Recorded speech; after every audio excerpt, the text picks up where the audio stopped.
This is Climate on the Edge, where we explore the frontier of climate interventions and dive into the bold ideas that could shape our planet's future. And I'm Susan Su. We design, manufacture, and develop direct air capture technology in Kenya Why is the in Kenya part important? because Kenya is the world's best place for direct air capture.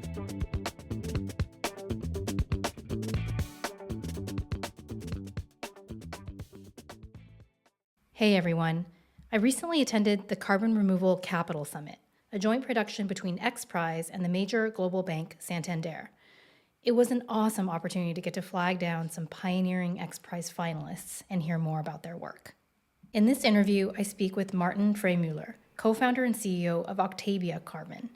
Octavia is doing direct air capture in Kenya, a country with geologic, energy, talent, and policy advantages that Martin believes will make Octavia one of the world's most competitively priced DAC providers.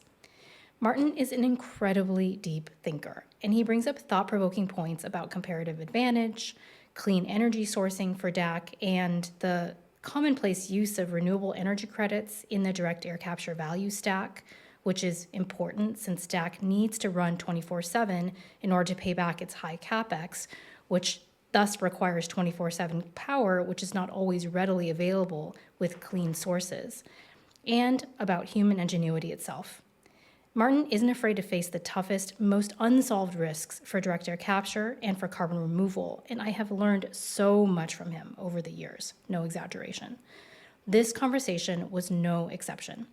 I hope you enjoy this chat with Martin Freimuller, co-founder and CEO of Octavia Carbon. Okay, awesome. Please say your name and your company. So I'm Martin Freimuller, and I'm the co-founder and CEO of Octavia Carbon. Thank you, Martin. I have a series of couple of lightning questions for you, and so I'll go through those. In one sentence, what does your company do? We design, manufacture, and develop direct air capture technology in Kenya Why is the in Kenya part important? because Kenya is the world's best place for direct air capture. And that is because it's got the world's best combination of the right energy, geology, and talent. Can you just give us a couple of stats on the energy, geology, and talent part? I'm happy to. We have a lot of clean, firm power, and Kenya's grid is more than 90% renewable. Our specific deployment site pulls 100% renewable electricity from the grid. Then the geothermal matters a lot for DAC, especially for heat as well, which we're also deploying right now. Then the geology is quite unique and co-located with that energy and is very well suited to mineralizing CO2 very quickly, very safely and quickly storing CO2. And then finally, there's a lot of ingenuity and talent locally that can really help us in bringing back down the cost curve, much as we've done globally for solar and batteries and so on. Global South ingenuity and talent always had a role to play. Would you say that Kenya has a cost advantage due to some of those factors when it comes to DAC? Like, how important are all of those things in thinking about the overall cost structure of DAC that's produced in Kenya or performed in Kenya versus elsewhere? Yes, we do massively. Again, you need clean, firm power to build direct air capture, and that getting it from conventional geothermal is just a very low cost way of accessing it, and that is literally like something like a 10x differential. Geothermal power in Kenya costs about $4 to produce. Doing so in the US today is a lot more expensive, especially because it's frankly not available today. The similar differential applies to the cost of talent, basically. Kenya has an amazing pool of engineers, very talented, very well educated Anglophone, and that too presents something like a 10x cost advantage. And then again, the geology is very well suited for storing CO2, fresh volcanic rock. And that also gives us a key advantage on the storage side to put those together. And again, as I said, Kenya is the world's best place for direct air capture, but it also means that as we build out DAC in Kenya, we will bring DAC down the cost curve globally. That's really exciting. There are certainly this idea of geographic advantages when it comes to CDR that's just starting to emerge and mature as a concept. So I really like bringing that up. Okay, next question. What specific problem in carbon removal does Octavia address, and how does it overcome existing limitations? So the problem we are ultimately fixing is that DAC isn't just a chemistry or technology problem, much as we'd like to snap our fingers and say, okay, here we got low cost DAC. It is in many ways also a hard operational problem. And that means you just need lots of hands and brains at the task of actually building DAC facilities in the real world today. We are super proud to have gone from three people on a kitchen table to now 65 people, 40 engineers working like hard at that task of putting CO2 on the ground and ultimately doing so before the end of 2024 in Kenya as the world's second to ever do so on less than 1% of the funding that it took the first. That is ultimately the real advantage why we need Kenya. It's both for the speed and the capital efficiency of bringing carbon removal solutions to market. Like we have the urgency of a country that is experiencing climate change firsthand, just coming out of a savage 5-year drought that like really pushed a lot of people into extreme poverty in the Horn of Africa.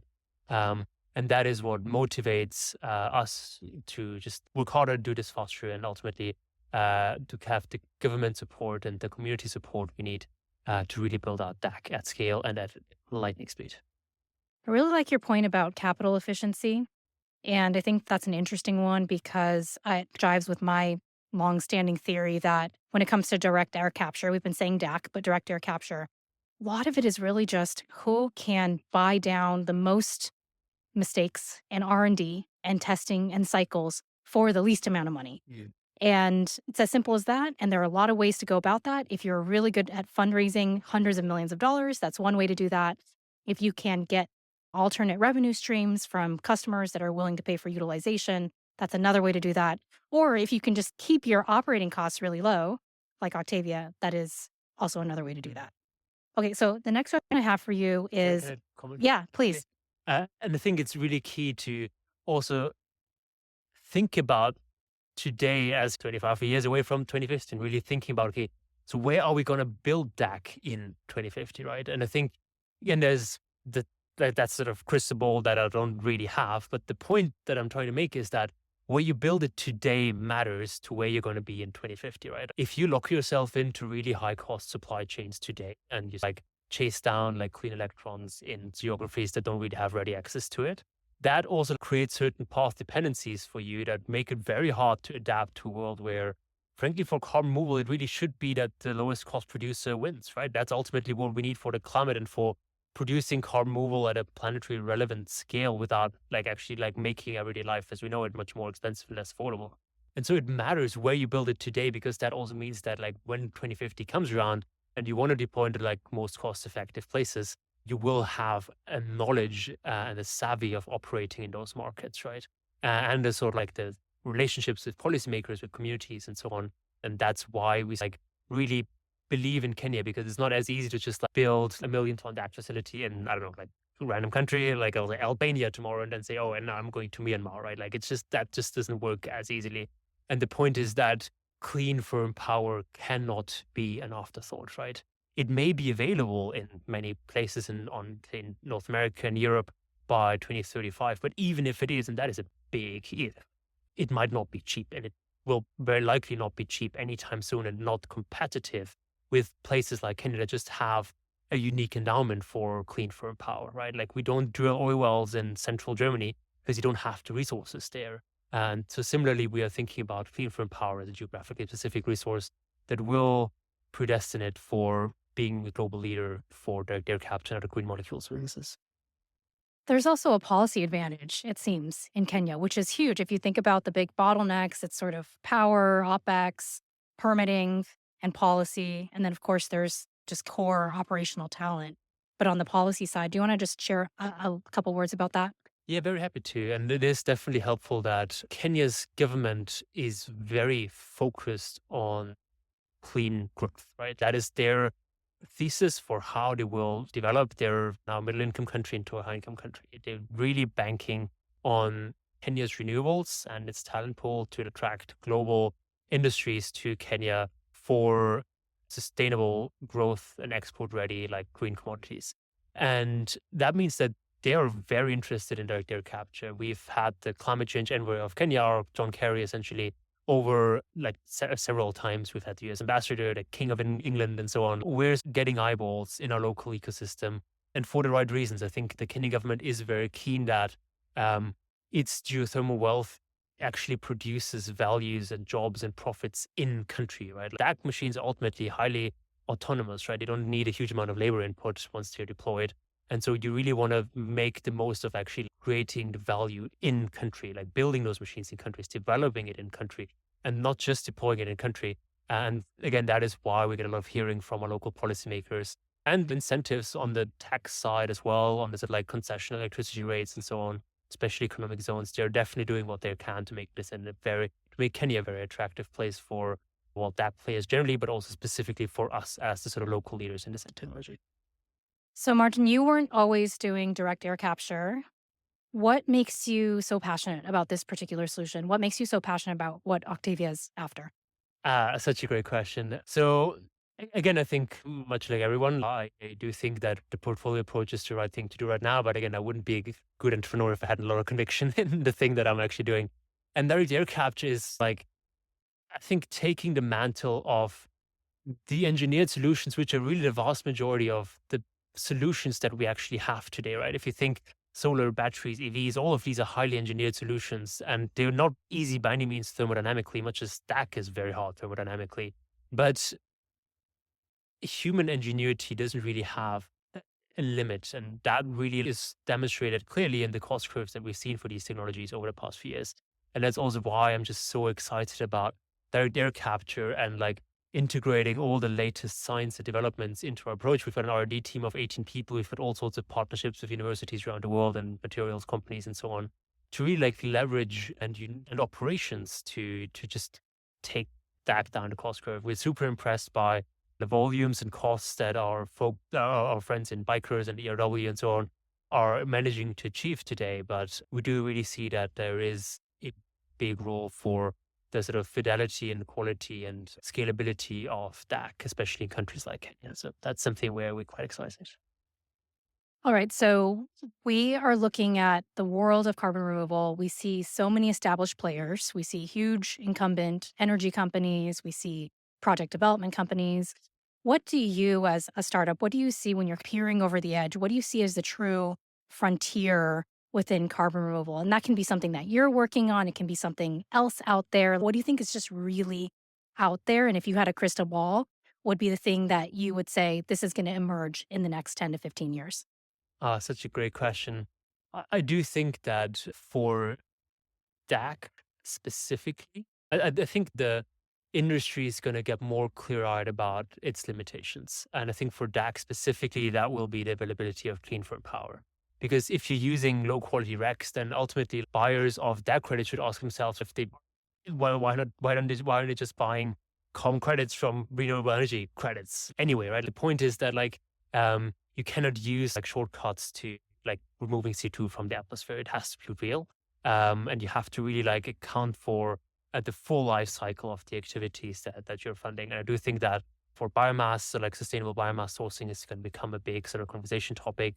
For DAC, clean energy availability is going to become a real like big topic and so on. And I do think that like the industry will become more vocal and cognizant of its constraints, and I think more diversified in how it addresses those. There might be some technological answers to those constraints, um, but in many ways, there's also like operational answers to those constraints. And for example, setting up in Kenya is something that we're increasingly seeing. Again, like we're proud to have blasted that path. That's the first ones to really do so and do so with a lot of conviction. And again, proud to say that there's now like some 6, 7 others like also following our footsteps, making Kenya leading their capture hub. And we only see that continuing with Kenya leading on both the sort of cost and speed of execution. And yeah, I think for DAC, again, clean from power is probably going to be a big one because ultimately, yes, you can buy RECs, but the point is that if I think we really want to be careful that what buyers are claiming as carbon removal tons against real emissions is actually real removals. And so I think we really need to have like much more serious conversations about clean energy sourcing and sustainable sources. Can you please give us a little bit of a just a brief explanation on the problem with using renewable energy credits against carbon removal credits? And for people that may not be as into it as you are and understanding what the trade-offs are there, can you just explain what's happening and what you're describing? The problem is that direct air capture machines and climate tech, and especially green commodities like hardware of all sorts, is very expensive today. So you want to have very high utilization of that capital equipment, right? That means you want to essentially run your machines 24/7, 365. But for green commodities, hardware like air capture machines or hydrogen, the limitation today really is that there is no clean electrons that can actually power those machines, especially in the winter. And like the thing that we like to shrug off that our opponents often say is, oh, what are you going to do when the sun isn't shining and the wind isn't blowing? Is actually a big deal. And the point is that if you're using fossil fuels one way or another to power like very energy intensive machines that produce green commodities, that might be a stopgap today. And for green hydrogen, that debate is very active, especially in the context of the 45V tax credits, where people are saying, okay, you need additional renewable energy resources that have come on in the last 3 years that are running in the same hour that you're actually using those electrons. But the point is, that's fair enough, right? You can have an argument about what green means, right? Like, is it green hydrogen or not? And maybe like the requirements for what green means change over time. Again, it's a transition. Everyone understands that. The thing that you can't really argue about is what is a ton of CO2 removed from the atmosphere, right? And if you're using a renewable energy credit for that isn't really producing a very tangible like climate benefit because it's say a solar credit that was produced in the summer when like that solar energy is really abundant for and a DAC machine that runs in the winter when that isn't the case, what you're essentially doing is probably overstating the actual climate benefit that you have. And currently like methodologies allow for that, but it is something that we're a bit worried about where we think that the industry really needs to clean stable before outsiders, and again, like the Guardian sort of comes to mind here, get the whiff of that story. And I do think that we really applaud peers like, for example, Carbon Capture Inc. that have very deliberately said like, clean power is a big deal. We can't do this project in Wyoming, for example, because we don't have that clean power available because there's just too much competition for it right now. And I think it's just that those are sort of early signs that we're seeing of players really like being very upfront about, okay, so what energy do they need? And I do think every DAC company will have to be very vocal about what electrons actually power their machines, because otherwise we do run the risk of turning DAC from what's currently seen as unquestionably the highest quality carbon credit there is into something that is seen to perpetuate the same old problems that we've seen in the VCM to date. And that is a real risk, not just for DAC and maybe not just for DAC in the US, but for the whole carbon removal sector, for which DAC today is still in many ways the standard bearer. And that is a really big concern of ours. Such a great and nuanced point. Thank you. Okay, so my last question. It is challenging to work on climate and to work on climate tech. It's challenging to be a founder. It's challenging to travel between the west coast of the US and Kenya and to grow a team and all the things that you do. What gives you hope? The team, honestly. And even being here is slightly, it's great to connect with the industry, with other suppliers, other like industry actors and so on. But every minute away from our team is just like a minute lost in many ways, because actually like seeing the work that we're doing on the ground and the incredible hours that the team is putting in and the energy that we see is just the thing that gets me most excited. Basically, it's always gets like slight despair when I'm traveling and on the road, and especially when I'm away from our team for a while, and like we're asking all these fundamental questions about how are we going to do the Gigaton by 2050, like how is it actually going to happen?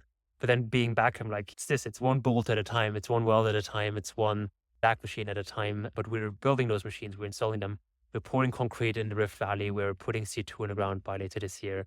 And all that means that this is real. My hope is not like abstract hope, it's not faith. It is like sustained conviction from what I see us being able to achieve in Kenya with the team that we have and the support network that we have in Kenya, and the incredible energy that our engineers are and then everyone else in the team is putting into this every day and getting us to scale very fast. Thank you so much.